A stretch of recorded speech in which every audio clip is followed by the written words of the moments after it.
अगली खबर का रुख कर लेते हैं। आम आदमी पार्टी सांसद संजय सिंह को बड़ी राहत यहां पर मिली है। दरअसल सुप्रीम कोर्ट ने यहां पर सशर्त जमानत यहां पर दे दी है। 6 महीने के बाद में आज जेल से बाहर आएंगे संजय सिंह, और इस खबर का जिक्र अखबारों में भी किया गया है। दैनिक जागरण के फ्रंट पेज पर हेडलाइन, संजय सिंह को जमानत पर आदेश नजीर नहीं है। सुप्रीम कोर्ट में ईडी ने नहीं किया विरोध। जमानत पर छुटने के बाद में राजनीतिक गतिविधियों में भाग ले सकते हैं संजय सिंह। तो ये बड़ी राहत संजय सिंह को मिली है। पूरे मुकदमे के दौरान रहेंगे बाहर, आबकारी नीति मामले के संबंध में नहीं दे सकेंगे कोई भी बयान। आदेश को नजीर नहीं माने जाने का यह असर होगा, यह भी जानकारी दी गई। क्या कुछ असर होगा? दिल्ली के आबकारी नीति घोटाले में 6 महीने से संजय सिंह जेल में बंद थे। आम आदमी पार्टी के नेता और राज्यसभा सदस्य संजय सिंह को सुप्रीम कोर्ट से अब फिलहाल जमानत मिल गई है और आज बाहर आते हुए उनको दिखा गया। बिल्कुल, देखिए केजरीवाल की याचिका पर ईडी ने दाखिल किया जवाब। दिल्ली हाई कोर्ट ने दरअसल दिल्ली हाई कोर्ट में जवाब दाखिल किया गया ईडी की तरफ से, और केजरीवाल ने गिरफ्तारी को चुनौती भी यहाँ पर दी है।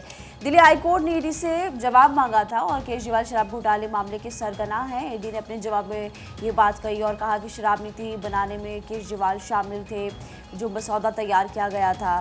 दैनिक भास्कर की बात करें तो फिलहाल फ्रंट पेज पर ही हम जब देखते हैं तो अलग अलग एंगल से, जैसे दिल्ली का दंगल, शराब नीति घोटाले मामले में आम आदमी पार्टी को एक तरफ जहाँ बड़ी राहत मिली, संजय सिंह जिसका जिक्र अभी साक्षी भी कर रही थी, उनको जमानत मिल गई है। और दूसरी बड़ी बात कि आतिशी ने कल एक प्रेस कॉन्फ्रेंस की थी जिसमें उन्होंने कहा कि बात न मानी तो गिरफ्तारी की धमकी बीजेपी दे रही है।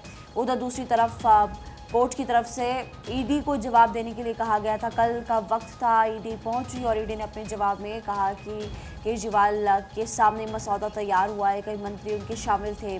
तो देखिए लगातार अगर हम हर अखबार को ही अगर देखेंगे तो फ्रंट पेज पर दिल्ली शराब घोटाले मामले को लेकर इस वक्त हर एंगल के बारे में जानकारी दी गई, जैसे कि कोर्ट में क्या चल रहा है, पहली रात कैसी बीती केजरीवाल की, मतलब दूसरी रात कैसी बीती, और इसके अलावा अब क्या होगा आगे, इन सब के बारे में बताया गया। अब बिल्कुल, तो ईडी ने फिर कहा केजरीवाल प्रमुख साजिशकर्ता, जैसा कि महिमा पूरी जानकारी दे रही थी। देखिए केजरीवाल पर केंद्रीय मंत्री अनुराग ठाकुर ने भी निशाना साधा है। भ्रष्टाचार पर सवाल, केजरीवाल पर प्रहार। मुरादाबाद दौरे पर अनुराग ठाकुर ने कहा बीजेपी के साइबर योद्धाओं से संवाद किया उन्होंने, और आम आदमी पार्टी का आधार ही झूठ पर टिका है, ये कहते हुए नजर आए। आम आदमी पार्टी का आधार ही झूठ पर टिका है। साथ ही साथ उन्होंने कहा दिल्ली शराब घोटाले में फंसे केजरीवाल को घेरने का बीजेपी कोई मौका नहीं छोड़ रही है। और आज भी जब बीते दिन मुरादाबाद के दौरे पर थे तब केंद्रीय मंत्री अनुराग ठाकुर ने अरविंद केजरीवाल पर निशाना साधा, और इस दौरान केजरीवाल पर अनुराग ठाकुर ने मुरादाबाद में जमकर हमला बोला। दरअसल अनुराग ठाकुर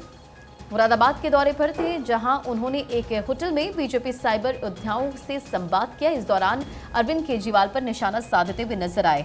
केंद्रीय सूचना एवं प्रसारण मंत्री अनुराग ठाकुर ने शराब घोटाले में फंसे अपने नेताओं के बचाव में आम आदमी पार्टी के बयानों को हास्यास्पद बताते हुए कहा कि इन्होंने दिल्ली की जनता के साथ विश्वासघात किया। एक के बाद एक आप नेता जेल गए। झूठ और आम आदमी पार्टी का चोली दामन का साथ है। ऐसा कोई सगा नहीं जिनको आपने ठगा नहीं। क्या कुछ उन्होंने कहा है, सुनिए। का आधार ही झूठ पर बना है। एक से एक बड़ा झूठा आम आदमी पार्टी में है, और झूठ बोलकर ये राजनीति में आए, राजनीति में आके भ्रष्टाचार किया। और जिस रामलीला मैदान में कभी इन्होंने भ्रष्टाचार विरोधी रैली की थी, वहां पर सारे भ्रष्टाचारियों को इकट्ठा करके रैली की है। ये दुर्भाग्य है, मुझे पीड़ा होती, बहुत कष्ट होता है। हर वो वोटर अपने आप को ठगा हुआ महसूस करता है जब वो अरविंद केजरीवाल जी के पुराने बयानों को सुनता है, जो कभी ईमानदारी की बात करते थे, आज वो कट्टर बेईमान नजर आते हैं, जेल की सलाखों के पीछे नजर आते हैं। मुझे बहुत दर्द होता है। और चलिए आगे बढ़ रहे हैं। दिल्ली सरकार की मंत्री आतिशी ने बीजेपी पर लगाया है गंभीर आरोप। का बीजेपी में शामिल होने के लिए बनाया गया था दबाव। आम आदमी पार्टी के 4 और नेताओं को जल्द ही गिरफ्तार किए जाने का दावा भी उनकी ओर से किया गया। देखिए आतिशी की ओर से कल प्रेस कॉन्फ्रेंस की गई बकायदा, और इसी प्रेस कॉन्फ्रेंस के दौरान में जमकर हमला बोला गया और कहा कि मुझ सहित 3 से 4 आम आदमी पार्टी के नेताओं को गिरफ्तार किया जा सकता है। और देखिए मेरे पास हिंदुस्तान है, और हिंदुस्तान अखबार में मुझ समेत 4 नेताओं को गिरफ्तार करेंगे आतिशी की इसी बयान के साथ में हेडलाइन है। और देखिए सौरभ भारद्वाज उनके साथ में मौजूद रहे। आम आदमी पार्टी के विधायक ऋतुराज गोविंद के बाद दिल्ली सरकार में मंत्री आतिशी ने भाजपा में शामिल होने का ऑफर मिलने का दावा किया। उन्होंने कहा बेहद करीबी व्यक्ति के जरिए संदेश उन तक पहुंचाया गया। अगर ऐसा नहीं किया गया तो राजनीतिक करियर नहीं बच पाएगा। और 1 महीने में गिरफ्तार कर लिया जाएगा। मेरे परिवार वालों, रिश्तेदारों के यहाँ ईडी की छापेमारी होगी। पार्टी मुख्यालय में मंगलवार को जब प्रेस कॉन्फ्रेंस की तो आतिशी ने ये आरोप लगाए। भाजपा लोकसभा चुनाव से पहले आपके 4 और नेताओं को गिरफ्तार करने की तैयारी में है। अब वो मुझे, सौरभ भारद्वाज, दुर्गेश पाठक और राघव चड्ढा को गिरफ्तार करने की तैयारी में लग गए हैं। भाजपा को उम्मीद थी कि मुख्यमंत्री अरविंद केजरीवाल की गिरफ्तारी के बाद आम आदमी पार्टी टूट जाएगी, क्योंकि आपका सारा शीर्ष नेतृत्व जेल में है। तो कल प्रेस कॉन्फ्रेंस कर यह हमला आतिशी की ओर से बोला गया था और जिसके बाद में हालांकि बीजेपी के तमाम नेताओं की ओर से, चाहे बीजेपी के प्रदेश अध्यक्ष हो, उनकी ओर से इन तमाम बयानों को खारिज किया गया और कहा गया कि ये लोग बिन सर पैर की बातें कर रहे हैं और ये कोई पहला मौका नहीं है। इससे पहले अरविंद केजरीवाल भी सेम आरोप लगा चुके हैं और इस मामले में फिर अरविंद केजरीवाल से पूछा भी गया कि आप बताइए किस आधार पर और कौन वो लोग हैं, आप जिन लोगों ने आपकी पार्टी के लोगों को तोड़ने की कोशिश की, उसके बारे में आप डिटेल साझा कीजिए। तो अभी भी अरविंद केजरीवाल सलाखों के पीछे। संजय सिंह को कल ही राहत मिली है सुप्रीम कोर्ट से और आतिशी हमला बोल रही है बीजेपी के ऊपर कि पार्टी को तोड़ने की तैयारियां की जा रही हैं, साजिश की जा रही है और हमको डराया जा रहा है कि अगर नहीं आओगे साथ तो जेल जाना पड़ेगा। और इस बीच आतिशी के आरोपों पर बीजेपी ने पलटवार भी किया। बीजेपी ने कहा कि बीजेपी को भ्रष्टाचारियों की जरूरत नहीं है। आरोपों को साबित नहीं करने पर कानूनी कार्रवाई करने की चेतावनी यहां पर दी। देखिए, लगातार अरविंद केजरीवाल की पार्टी, आम आदमी पार्टी, चाहे आतिशी हो, कोई भी नेता, वो लगातार ये कहते आए हैं कि बीजेपी यहां पर वॉशिंग मशीन का काम करती है। जो भी नेता उनमें जाता है उसके ऊपर ईडी की कार्रवाई नहीं होती है। तो इसके ऊपर बीजेपी ने यहाँ पर हमलावर होती हुई बीजेपी नजर आई, पलटवार करती हुई नजर आई। उनके द्वारा कहा गया कि बीजेपी को भ्रष्टाचारियों की जरूरत नहीं है। आरोपों को साबित नहीं करने पर कानूनी कार्रवाई करने की चेतावनी भी बीजेपी ने दी है। दैनिक जागरण की अगर बात करें तो दिल्ली जागरण वाले पेज पर 4th पेज पर यहां पर हेडलाइन दी गई कि आतिशी का दावा भाजपा में आने का ऑफर मिला है और इसी ऑफर के जिक्र के ऊपर अब बीजेपी हमलावर होती हुई नजर आई। आतिशी ने दरअसल कहा था कि आम आदमी पार्टी की वरिष्ठ नेता है आतिशी और दिल्ली सरकार में कैबिनेट मंत्री। उन्होंने कहा और दावा किया कि बीजेपी में शामिल होने का ऑफर मिला है। उनके एक बेहद करीबी व्यक्ति के माध्यम से उन्हें भाजपा में शामिल होने के लिए संपर्क किया गया है। उन्होंने बताया कि मुझे कहा गया है या तो भाजपा में शामिल हो जाओ या फिर अपना राजनीतिक करियर बचा लो और अपना राजनीतिक करियर बढ़ा लो, वरना महीने भर में आपको ईडी की गिरफ्तारी झेलनी पड़ेगी, ये कहा गया। हालांकि बीजेपी ने पलटवार किया, उन्होंने कहा कि हमें भ्रष्टाचारियों की जरूरत नहीं है।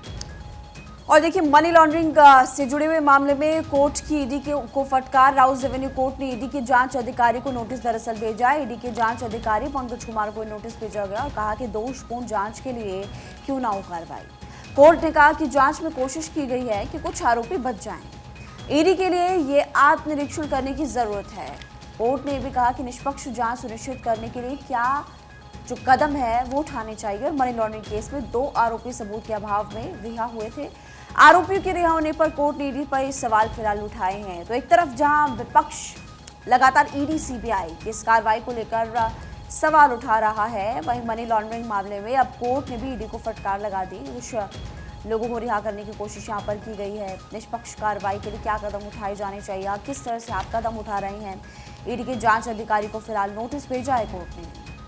बढ़ते खबरों में आगे बात टीएमसी नेता महुआ मोइत्रा की, जिनकी मुश्किलें बढ़ गई हैं। महुआ के खिलाफ पीएमएलए के तहत केस दर्ज हुआ है और फेमा के तहत पहले से जांच कर रही है ईडी। अखबारों में भी इस खबर का जिक्र है। प्रवर्तन निदेशालय यानी कि ईडी ने पैसे लेकर संसद में सवाल पूछने के मामले में तृणमूल कांग्रेस नेता महुआ मोइत्रा को और कारोबारी दर्शन हीरानंदानी के खिलाफ मनी लॉन्ड्रिंग का केस दर्ज किया है और महुआ के खिलाफ ईडी ने यह दूसरा मुकदमा दर्ज किया। पहला केस विदेशी मुद्रा उल्लंघन मामले में विसंगतियों से जुड़ा है, जिसके तहत ईडी ने मोइत्रा को 3 समन जारी किए हैं।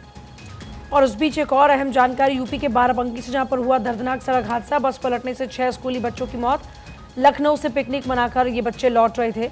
घटना पर सीएम योगी ने शोक व्यक्त किया है। यूपी के बाराबंकी में दर्दनाक सड़क हादसा, घटना पर सीएम योगी ने भी शोक व्यक्त किया है। घटना पर सीएम योगी ने शोक व्यक्त किया। बस पलटने से 6 स्कूली बच्चों की मौत की जानकारी है।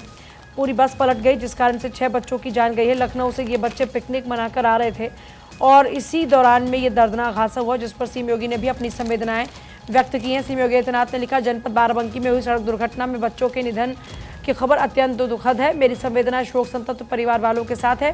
संबंधित अधिकारियों को घायल बच्चों के समुचित उपचार हेतु निर्देश दिए गए हैं। प्रभु श्री राम दिवंगत आत्माओं की शांति दे। और देखिए, ये तस्वीरें इस वक्त आप लगातार देख रहे हैं, ये उस वक्त की तस्वीर है जब यह हादसा हुआ।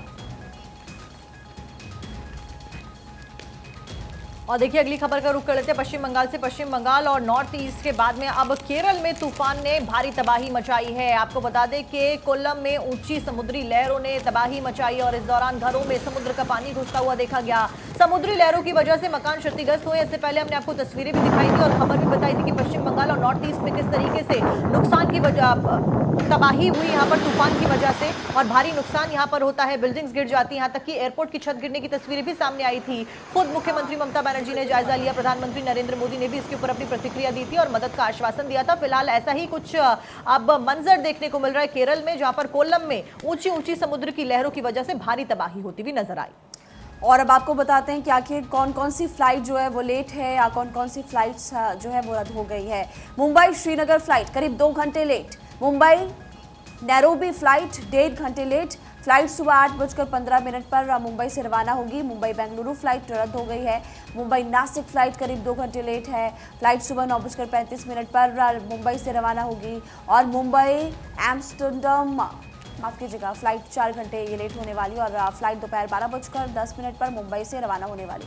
तो कुछ फ्लाइट्स जो लेट है, जो डिले है, और इसके अलावा जो फिर नहीं चलने वाली है, अब उसकी जानकारी हमने आपको फिलहाल दी है।